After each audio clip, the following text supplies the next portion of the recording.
आज का टॉपिक है हिंदी भाषा का शिक्षण सूत्र।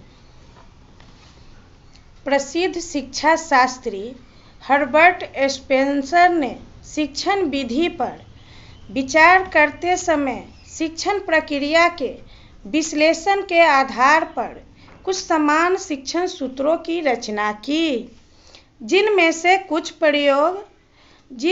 कुछ का प्रयोग भाषा शिक्षण में किया जा सकता है। ये सूत्र सामान्य सिद्धांत ही हैं।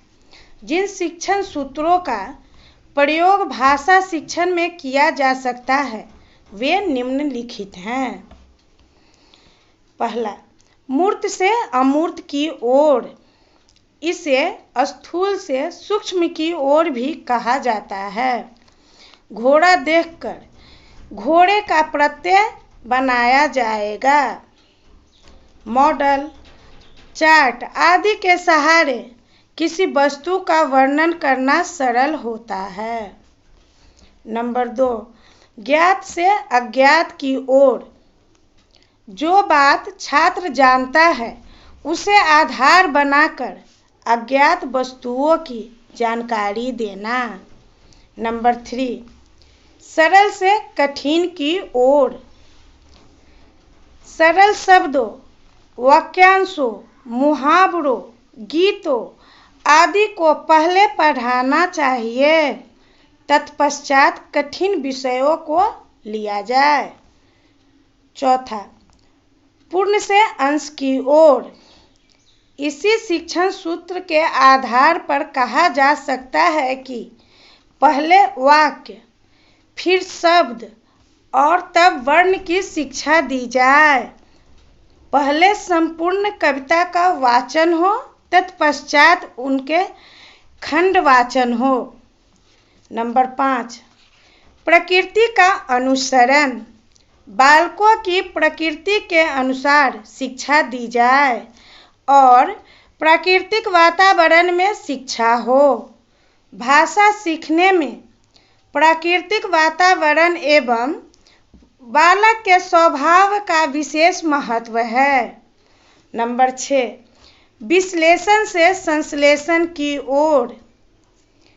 एक बार शब्द, वाक्य, भाव या अर्थ का विश्लेषण करके उसे छोड़ न दिया जाए, वरन बाद में उनका संश्लेषण करके एक स्पष्ट सामान्य विचार बनाने की ओर छात्रों को उन्मुख किया जाए। नंबर 7, मनोवैज्ञानिक से तार्किक की ओर। पहले वह पढ़ाया जाए जो छात्रों की योग्यता एवं रुचि के अनुकूल हो, तत्पश्चात विषय सामग्री के तार्किक क्रम पर ध्यान दिया जाए। नंबर 8, विशेष से सामान्य की ओर। बालकों के वातावरण की बातों से चलकर अंतर्राष्ट्रीय तत्व तक पहुंचा जाए। पहले विशेष पदार्थों एवं क्रियाओं को प्रस्तुत किया जाए, तत्पश्चात सामान्य निष्कर्ष पर पहुंचा जाए। व्याकरण पढ़ने से पहले उदाहरण प्रस्तुत किया जाए, तत्पश्चात सामान्यीकरण किया जाए। 9, अनिश्चित से निश्चितता की ओर। देखी हुई वस्तु के विषय में बालक अपनी सुविधा और आवश्यकता के अनुसार कुछ अनिश्चित विचार रखता है। इसी अनिश्चित विचार के आधार पर निश्चित एवं स्पष्ट बनाए जाने चाहिए। स्पष्ट शब्दार्थों से स्पष्ट एवं निश्चित तथा सूक्ष्म शब्दार्थों की ओर बढ़ा जाए।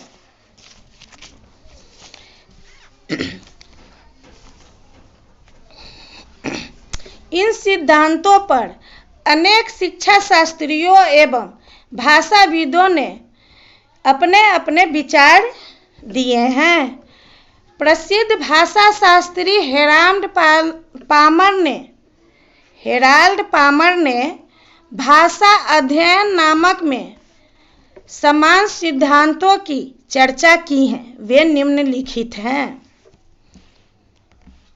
उनका पहला सिद्धांत है, पहले शिक्षक छात्र की पूर्वार्जित भाषा शक्ति से परिचित हो जाएं और सुनने, समझने, सोचने और बोलने की शक्ति के प्रशिक्षण द्वारा बालक को भाषा सीखने की ओर उन्मुख किया जाए।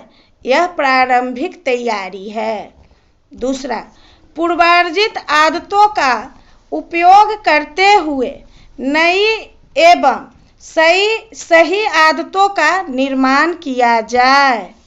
तीसरा, बुरी आदतों से बचने के लिए शुद्ध एवं निर्दोष भाषा कार्य कराया जाए। भाषा सीखना आदत डालना ही है। आदत से यहाँ तात्पर्य भाषा संबंधित आदत से है। चौथा, भाषा कार्यों को क्रमबद्ध बनाया जाए जिससे छात्रों की उत्तरोत्तर प्रगति होती जाए। पांचवा, भाषा के विविध अंगों, क्रियाओं और संतुलन का ध्यान रखते हुए अनुपात ठीक रखना। ऐसा न हो कि बोलने, सुनने, समझने, लिखने और पढ़ने में किसी अंग का ठीक से विकास न हो सके। छठा, कंठस्थ करना। सातवां, अमूर्त भाषा सामग्री को मूर्त पदार्थों के सहारे प्रस्तुत करना। बालक की रुचि को बनाए रखना और प्रस्तुतिकरण को रोचक बनाना। नौवां, बहुमुखी प्रयास द्वारा भाषा शिक्षण का प्रयत्न करना। यह है हेराल्ड पामर द्वारा वर्णित सिद्धांत।